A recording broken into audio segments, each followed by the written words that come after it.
Salve, salve, rapaziada tricolor, companheiras e companheiros de luta e de glória. Esse é o canal Jovens Cronistas e nós somos o coletivo Camisa 11. Quero fazer uma saudação aos companheiros que nos assistiram aqui no programa de estreia, que estão conosco aqui. Por favor, nos acompanhem também no nosso Twitter, no @Rádio Camisa 11. O time de hoje está escalado com o nosso Cezinha Lima no meio de campo, no ataque, puxando os contra-ataques, a Maria Eduarda Quiroga, a Duda, e eu aqui atrás, quando possível, matando no peito para sair jogando, quando não dá, no chutão mesmo, que lá na frente eles resolvem. Nós hoje temos uma pauta muito interessante, falar sobre educação, esse tema tão fundamental, falar sobre a trilogia Fla-Flu da última semana. Mas eu queria antes fazer uma observaçãozinha, porque nós recebemos críticas pelo fato de o Fluminense não pode se envolver com questões partidárias, coisas desse tipo. Evidentemente, primeiro, nós não somos o Fluminense. Isso aqui é um grupo de torcedores, como há vários outros. Isso aqui não tem nada a ver, não é posição oficial do clube, nada disso. Todas as opiniões que nós emitimos são coisas pessoais, particulares, do coletivo. Mas, para continuar, o Fluminense, os clubes, de uma maneira geral, não podem, estatutariamente, não podem ter envolvimento partidário. Mas não é verdade que não possam ter envolvimento político. E esse, aliás, é um dos motivos de orgulho que a gente tem do nosso clube. Quando, covardemente, os submarinos alemães bombardearam navios mercantes brasileiros, mataram civis na nossa costa, e o Brasil, então, declarou guerra ao eixo, aos países do eixo, Alemanha, Japão, Itália, o Fluminense se manifestou veementemente por meio de nota do seu presidente, Marcos Carneiro de Mendonça, e não só uma manifestação simbólica. O Fluminense tomou atitudes práticas, importantes, para ajudar o país no combate ao fascismo. O Fluminense, por exemplo, o nosso Salão Nobre, com os famosos vitrais franceses, foi imobilizado por um ano para que se realizasse cursos de auxiliares de enfermagem para ajudar na recuperação dos nossos pracinhas. O nosso estande de tiro, moderníssimo na época, que produziu as primeiras medalhas de ouro olímpicas do Brasil, foi cedido para que as Forças Armadas treinassem tiro. E foi feita uma cotização entre os sócios para doar um avião à Força Aérea Brasileira, um avião de treinamento, que foi chamado de Coelho Neto, para que pudesse se exercitar antes de ir para o cenário do combate. Então, vale a pena, no nosso Twitter, o tweet fixado lá é um resumo dessa nota do nosso presidente, então presidente, vale a pena ler essa manifestação firme contra o fascismo. Infelizmente, voltou à atualidade, necessidade de se manifestar assim. Então, o Fluminense tem uma tradição de defesa dos ideais democráticos, de luta contra o fascismo. Então, não somos originais, não estamos fazendo nada que em 42 o presidente do clube já não tenha feito também. Chega de aquecimento, vamos para o futebol, bola rolando. Queria passar a palavra para a querida Duda Quiroga. Se apresenta, por favor, primeiro, Duda. Fala aí, quantos apitos você toca? Tudo bem, Marcos, Cezinha? Quero agradecer a vocês o convite. Boa tarde, boa noite, enfim, para quem está nos ouvindo, nos assistindo aqui do coletivo Camisa 11, junto aos Jovens Cronistas. Parabéns pela essa iniciativa. São essas atividades que estão nos entretendo na quarentena, são fundamentais para que a gente mantenha o isolamento e que assim consiga garantir o maior número de vidas, né? Eu acho que a gente tem vivido uma banalização da morte que me assusta muito. Bom, mas vou para o foco. Professora tem esse problema, às vezes, começa a ir adiante. Sou Duda Quiroga, professora de Educação Infantil e Fundamental, primeiro segmento da Rede Municipal do Rio de Janeiro. Estou na coordenação da capital do Sindicato Estadual dos Profissionais de Educação, que fez na última quinta-feira, dia 16 de julho, 43 anos de fundação e de história de lutas e greves em defesa da educação pública gratuita e de qualidade. Curiosamente, no mesmo dia 16, também foram 12 anos da Lei do Piso da Educação, que é o que garante um piso de salário para a educação básica, mas também o nosso 1/3 extra-classe, para que a gente possa fazer formação continuada, para que a gente possa fazer planejamento das aulas e uma série de coisas para garantir a qualidade de fato de ensino. Então, essa é uma semana que foi cheia e importantíssima na nossa luta da educação. E eu sou também vice-presidenta da CUT no estado do Rio de Janeiro. A CUT é a Central Única dos Trabalhadores e das Trabalhadoras, é claro. E que estamos na luta e na defesa do Fora Bolsonaro, Fora Mourão, em defesa da vida de todos e todas. Muito bom, Duda. Deixa eu levantar logo uma bola fundamental para você nos esclarecer. O Fundeb vai acabar? Esse instrumento tão central para a valorização da educação nos municípios, que a gente sabe que não tem meios próprios de organizar esse processo. O Fundeb vai acabar?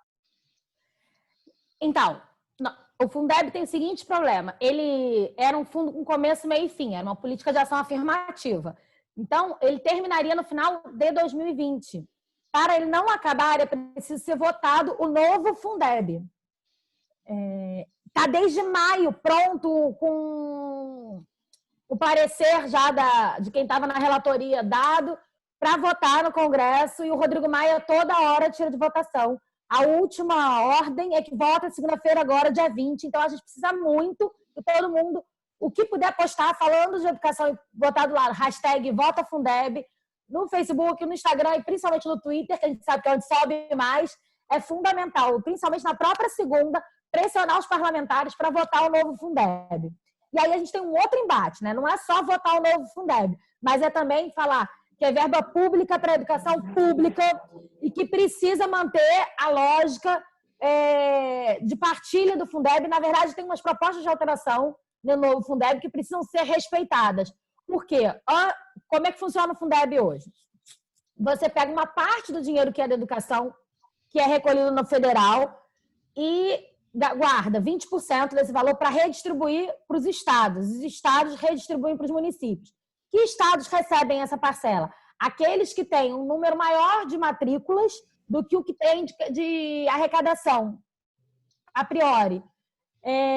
Qual o problema? O problema é que tem municípios em alguns estados que o estado não recebe, mas que os municípios precisariam receber. E aí, para garantir que esses municípios recebam, tem uma proposta de mudança em que tem uma parcela da verba do Fundeb que vai direto para os municípios, sem passar pelos estados. O caso do Rio de Janeiro, nós somos um estado que recebe verba do Fundeb. Nós estamos entre os estados que recebem. E no nosso estado, 86% dos municípios não conseguiriam manter a educação pública se o Fundeb acabasse. Então, é fundamental que a gente garanta o Fundo Nacional da Educação Básica, que é a lógica de você é o federal que recolhe o nosso dinheiro de impostos, na sua maioria, e aí ele redistribui de acordo com o número de matrículas nas redes, posto que a maioria das matrículas estão nas redes municipais. Duda, a partir de agora pode contar com o Instagram, com o Twitter do coletivo Camisa 11 para ajudar nessa luta. Você depois nos manda qual é o hashtag, quais são as imagens, quais são as palavras de ordem, que nós vamos entrar firmemente para até segunda-feira conseguir motivar os parlamentares aí, independentemente de questões ideológicas, a educação devia estar acima disso tudo, a gente motivar para que o Fundeb o novo Fundeb seja votado, porque é o que você disse, é inviável para os municípios sustentar esse tipo de política, né? O Brasil é muito grande, muito heterogêneo, apesar da pandemia ser nacional, mas é claro que ela tem realidades muito específicas. Então, essa pergunta que eu vou te fazer, basicamente se refere ao município do Rio de Janeiro, que é a tua experiência. Já dá para voltar às aulas? Os professores estão seguros de voltar à sala de aula? Os pais estão seguros de mandar seus filhos de volta para as aulas? Qual é a posição do prefeito? Ele está cauteloso, está responsável? Como é que é essa briga? Explica para a gente. Olha, essa briga começou assim. A gente teve uma audiência pública na Câmara dos Vereadores no dia 22 de junho, em que a secretária municipal de saúde e a secretária municipal de educação afirmaram, diante de 9.000 pessoas que estavam assistindo essa audiência pública, que as aulas no Rio de Janeiro não voltariam, com certeza, antes da segunda quinzena de agosto. E aí, podendo ser, inclusive, em setembro. Pois é, que isso seria publicado no Diário Oficial, essa audiência foi numa segunda, que seria publicado no Diário Oficial da quarta-feira da mesma semana. Na quarta-feira nada aconteceu. Na sexta-feira, o prefeito fez uma publicação, isso no final de junho, né? Na sexta-feira, o prefeito fez uma publicação separando a educação pública da privada e determinando que a educação privada voltaria agora em julho e a educação pública no dia 3 de agosto. Bom, foi uma grita geral, não só nossa, profissionais de educação, mas também dos parlamentares, dizendo, e aí, nesse caso, até não só os de esquerda, o Celso Luparelli, que é o presidente da Comissão de Educação da Câmara dos Vereadores, se sentiu também desrespeitado e fez mais de uma nota falando disso, porque ele tinha feito uma audiência pública e secretários tinham estado lá para falar. Né? E o prefeito não cumpriu o que foi dito ali. Bom, o prefeito se reuniu com a iniciativa privada, com o sindicato patronal e com o sindicato dos professores da rede privada. Os professores da rede privada também fizeram uma assembleia que, na hora da votação, tinha em torno de 600 profissionais, 500 alto, participando da assembleia virtual, óbvio, né? Ninguém se aglomerou. E decidiram fazer greve pela vida caso as escolas voltassem às aulas presenciais. No caso de nós da educação pública, criou-se um grupo de trabalho. Eu estou fazendo parte desse grupo de trabalho representando o CEP. É um grupo de trabalho que está a Secretaria Municipal de Educação, o Fórum Municipal de Educação, o Conselho Municipal de Educação, a Conselho Escola Comunidade, um representante de funcionários, um representante de professores, um representante de responsáveis. Nós do CEP, o Fórum Permanente de Educação Infantil e o Fórum EJA, que é Educação de Jovens e Adultos. E de Educação Especial também está. Além disso, né, da SME e as representantes das CREs, que são as coordenadorias regionais de educação.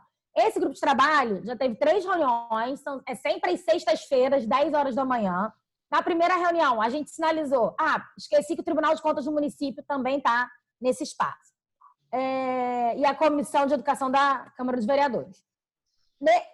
Nessa reunião, na primeira, nós sinalizamos a ausência da Fiocruz, que não tinha condições desse grupo de trabalho acontecer sem a presença dessa entidade que tem todo um trabalho em saúde pública, em saúde coletiva, para a gente pensar com quem é especialista no assunto as possibilidades de voltar ou não. Dá o respaldo científico para o planejamento. Né? Exatamente. E também questionamos essa separação da educação pública e da privada, falamos que a educação privada é uma concessão pública e, portanto, deveria também ser regida pelo mesmo grupo de trabalho, da política pública, exatamente, e dos estudantes. A gente sentiu falta do SEC de estudantes ali, porque tal de pais, tal de funcionários e tal de professores, e por que não ouvir os estudantes? Bom, e aí, no segundo encontro do grupo de trabalho, foi atendida uma das nossas demandas. A Fiocruz veio para dentro do grupo de trabalho, mas só essa foi atendida dessa demanda de ampliar a participação. No grupo de trabalho, a Secretaria Municipal de Educação tem apresentado as suas propostas, os seus protocolos, e a gente tem debatido. Primeira problemática que a gente apresentou para as propostas da Prefeitura, que a data que eles apontavam para retorno, que era 3 de agosto, já estava em contradição com o próprio protocolo que eles apresentavam, porque já não tinha o prazo de declínio dos números no Rio de Janeiro que eles mostravam ali. Então, já teria que rever essa data de cara. Segundo problema, que apareceu na segunda reunião. Eles falavam muito em vamos licitar, vamos tentar ter tudo comprado. A gente falou, não tem condições de ter nenhuma data de retorno antes de estar tudo comprado. A lógica é o contrário. Não dá para estabelecer data sem ter chegado os materiais de higiene, de EPIs, enfim. Lembrando que o Rio de Janeiro passou por uma crise da água no início das aulas, em fevereiro, que teve que adiar o início das aulas, inclusive, porque não tinha estrutura. que adianta você conseguir até mandar sabão para as escolas se boa parte das escolas municipais não tem água? Como é que a gente passou por um processo de climatização na rede, né, nas escolas municipais? E aí não teve manutenção do que climatizou. Então você tem um monte de escola que tem ar-condicionado, mas não tem ar-condicionado funcionando. Duda, isso significa que o risco ao qual os alunos e os professores estarão expostos é muito diferente, é muito heterogêneo. Né? Uma escola que tem poucos bebedouros, que não tem água, que não tem sabão, é evidente que aqueles seres humanos que estão ali estão se expondo a um risco maior do que uma escola com melhores condições de funcionamento. Não é isso? Perfeito. E aí é bom lembrar que a nossa rede tem 1.541 unidades escolares. E eu estou chamando unidades escolares porque nós temos creches, espaços de desenvolvimento infantil, escolas de primeiro segmento, escolas de segundo segmento e escolas que têm primeiro e segundo segmento, né? Então, nós temos 1.541, tanto que somos a maior rede municipal da América Latina. E aí, uma das coisas que a gente cobrou também nesse grupo de trabalho é que falta o olhar para as unidades. Olha, a gente tem aqui 5 unidades que não tem água, 10 unidades que não tem como abrir as janelas porque fechou quando climatizou e aí não vai ter como circular ar. 15 a gente não sabe. Mais do que isso, nós temos, não temos a informação de quantos profissionais de fato vão voltar. Porque os profissionais com comorbidades, ou seja, que são considerados do grupo de risco, não voltarão. E quantos são? Nós tivemos um número razoável de profissionais que morreram, infelizmente, inclusive por conta de no início ter mantido aberto para entregar a cesta básica ou para dar o almoço bem nos primeiros dias, que nós do sindicato logo conseguimos eliminar para que não pudesse ficar aberto só para almoço. E esse assunto ainda da alimentação é um assunto interessante. Vocês estão higienizando a comida na casa de vocês quando chega, não é? Os legumes, as frutas, todo mundo está higienizando. A gente está os paranoicos da água sanitária. Agora imagina a cozinha de uma escola que recebe comida 3 vezes por semana e em toneladas. Como é que você higieniza isso? Complicado. Qual é a solução? E aí a prefeitura fala que vai, por exemplo, isso é um problema que não tem resposta, que está lá na pergunta pendurada. Outra pergunta pendurada, a prefeitura fala que vai comprar termômetros para ver a temperatura de todo mundo. Você gasta pelo menos 30 segundos para ver a temperatura de cada um. Vai marcar o horário de entrada de cada turma diferente? Qual vai ser o critério? E vai voltar todo mundo ou não vai voltar? Ah, não, vai voltar só o filho de quem está trabalhando. Mas não tem um monte de gente trabalhando remoto em casa? Então, qual vai ser o critério? Quem é que a gente considera que está trabalhando? Então, só vale o filho de quem está trabalhando fora? Pô, mas esse ano é 30 anos do Estatuto da Criança e do Adolescente. É bom a gente lembrar disso, sabe por quê? Porque a escola é um direito da criança.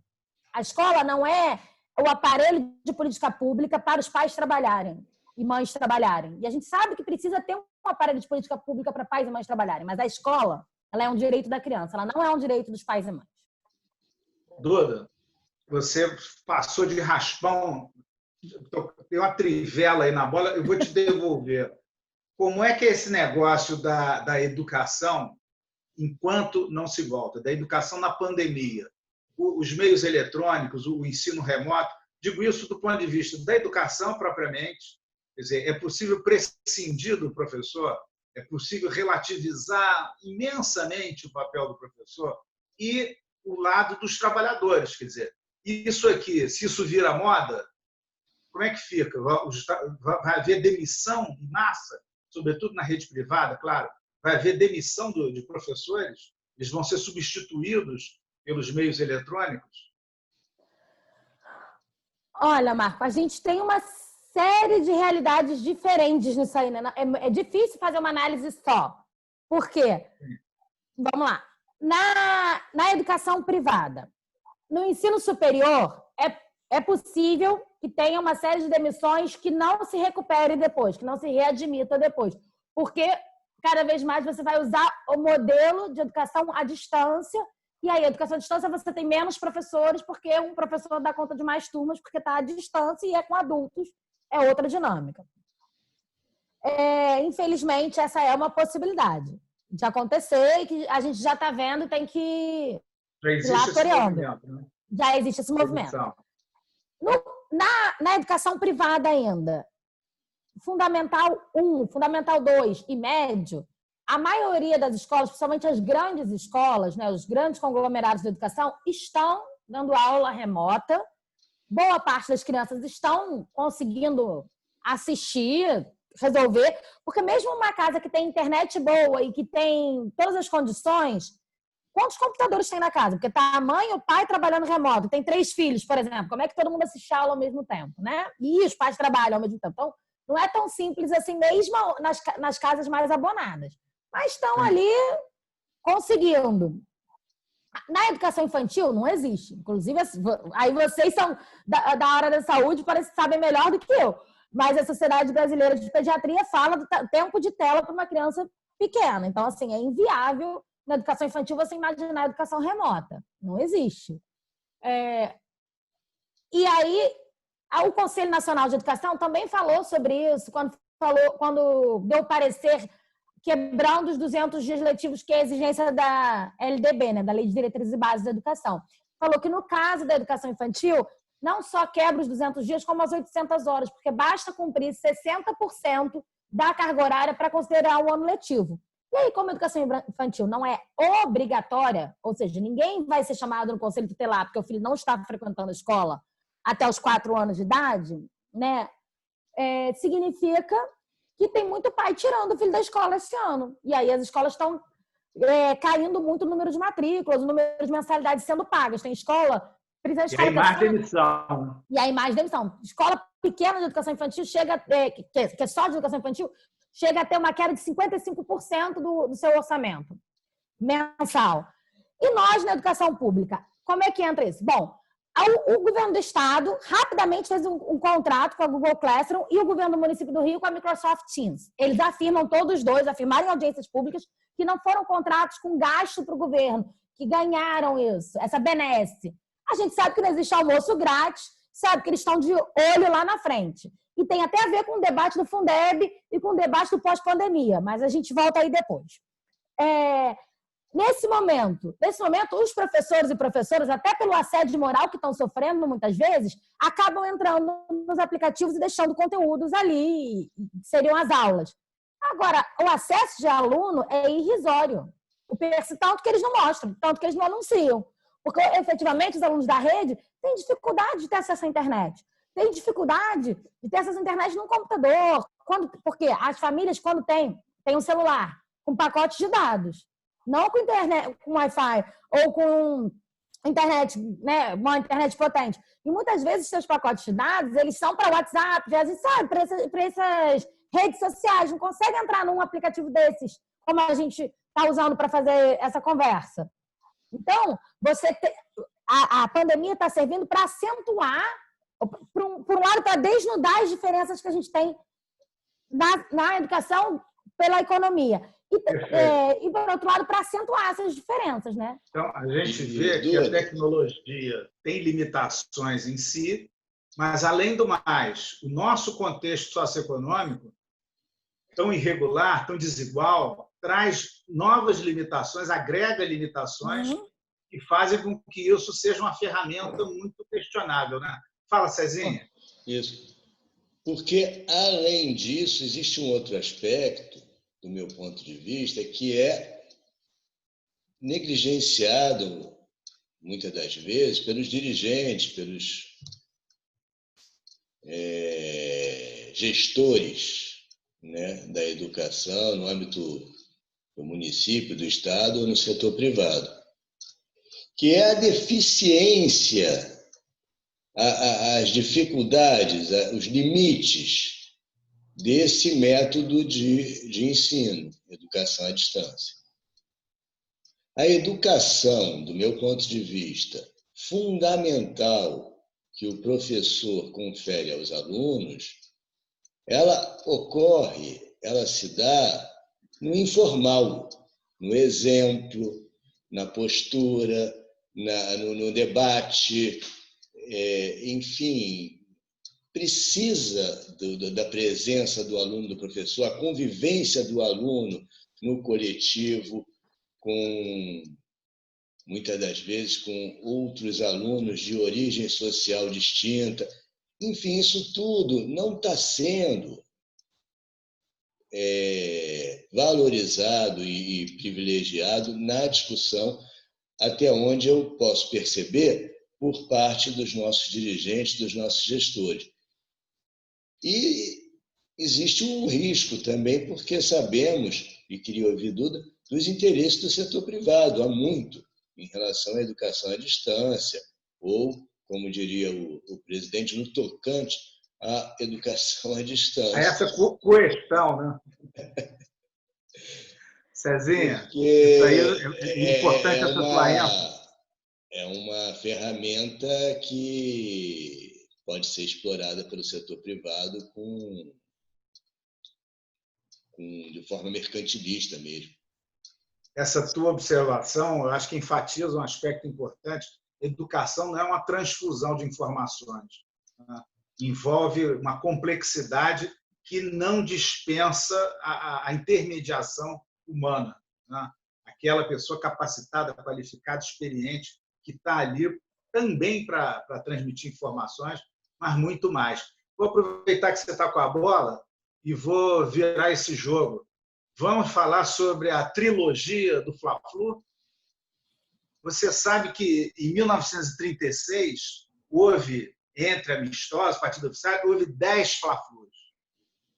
Isso parece uma coisa absurda, mas muito mais absurdo é ter 3 Fla-Flus em 8 dias, né?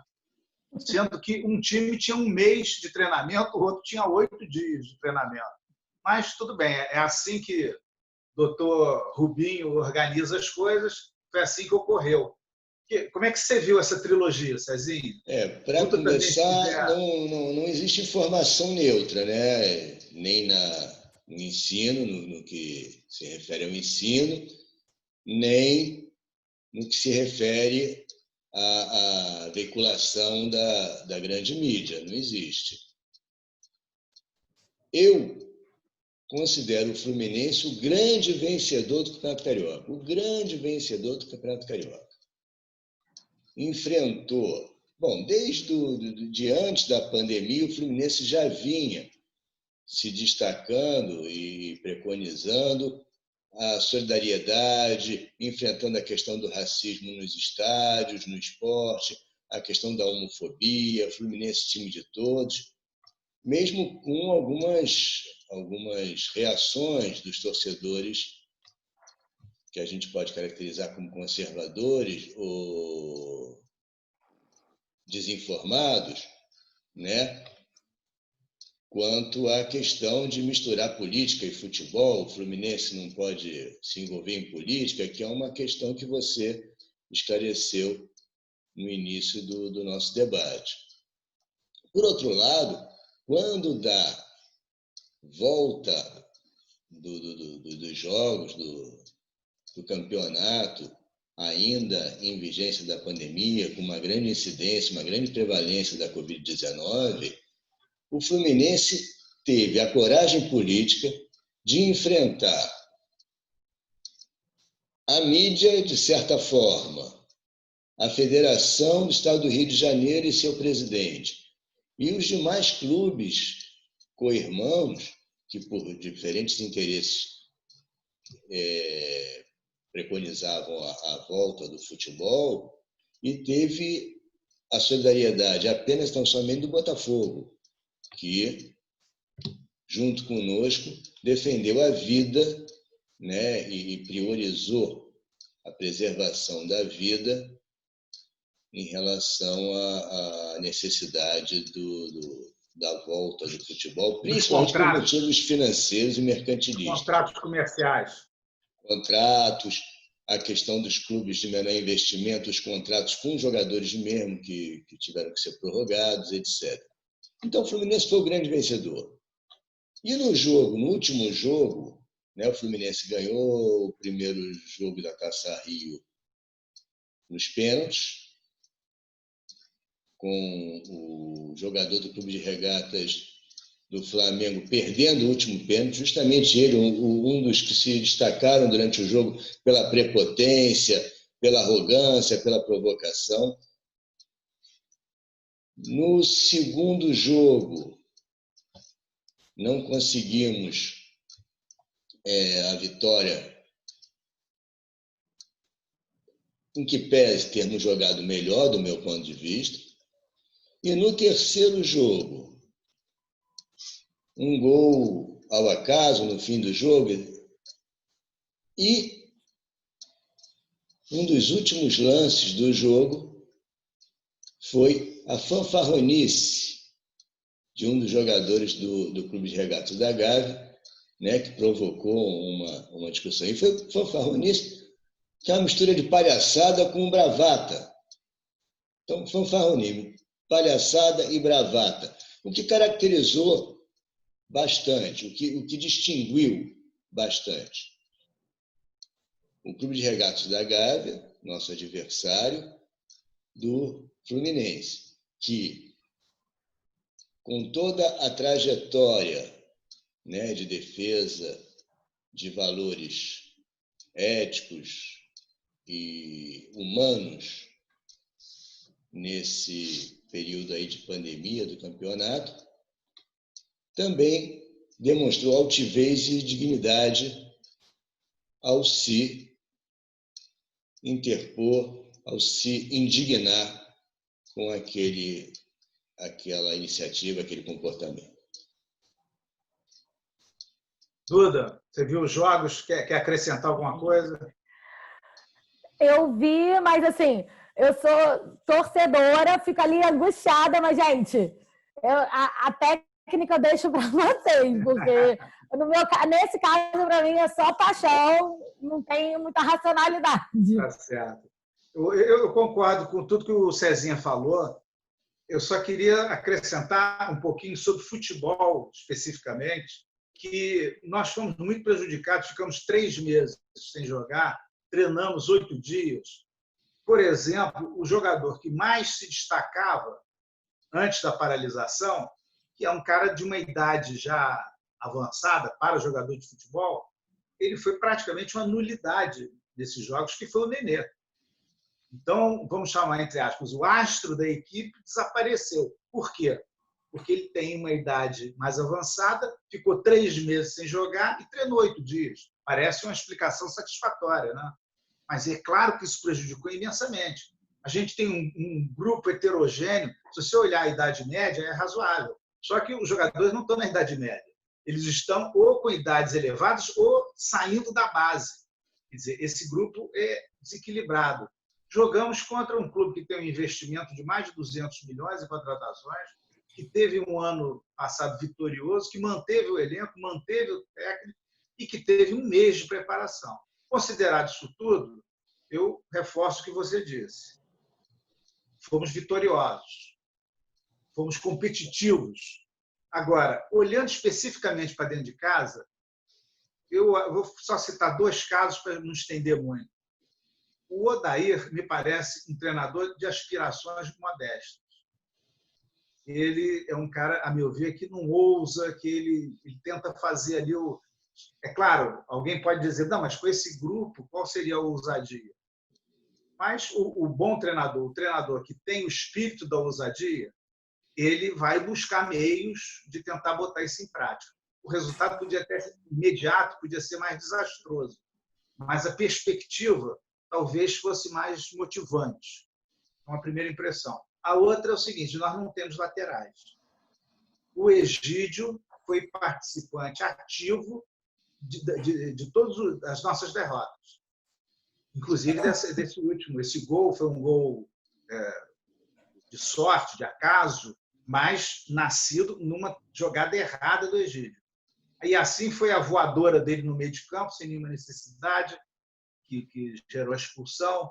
Assim foi o gol que ele, o contra-ataque, que ele, ao invés de cercar, de atrasar a jogada, eventualmente fazer uma falta, tentou dar um bote e possibilitou o cruzamento. Então, quer dizer, eu acho que o desempenho, relativizando em relação ao adversário, acho que foi razoável, acho que ninguém se sentiu ultrajado com a derrota, finalmente. No meio do caminho até tivemos uma Taça Rio, mas pensando o elenco para um campeonato de pontos corridos, vamos ver que formato virá aí, mas tradicionalmente de pontos corridos, eu acho que a gente tem muito problema. Acho que a gente precisava aproveitar a saída do Henrique e precisava reforçar aí em algumas posições. Vamos encerrar por aqui? Obrigado, Vamos Cezinha. encerrar. Obrigado, Saudações Duda. tricolores. Saudações tricolores. Por favor, Saudações tricolores. acompanhem nosso Twitter, nosso Instagram, @Rádio Camisa 11, e na próxima semana estaremos aqui de volta. Saudações tricolores. Saudações tricolores.